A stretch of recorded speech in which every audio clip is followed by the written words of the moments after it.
Welcome to The Last Breakfast. Please enjoy the video.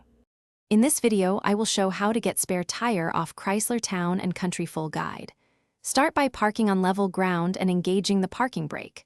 Open the rear cargo area and remove the floor panel to access the spare hardware. Retrieve the jack, lug wrench, and wheel lock key if present. Identify the spare retention bolt or cable and prepare to lower the spare safely using the crank or wrench supplied.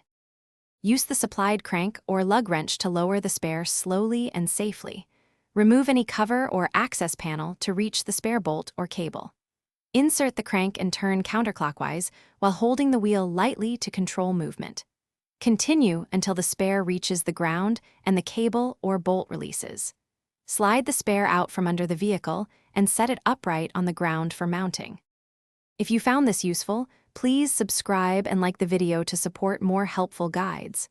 Quick recommendation: I keep a copy of The Simple Path to Wealth on my shelf, and it changed how I think about saving for car repairs.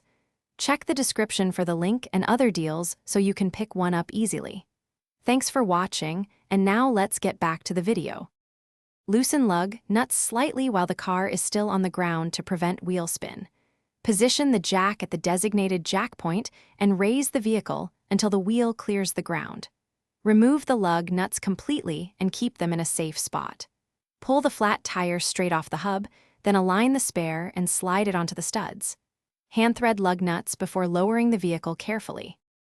Thanks for watching. If this was helpful, leave a like and consider subscribing. See you next time.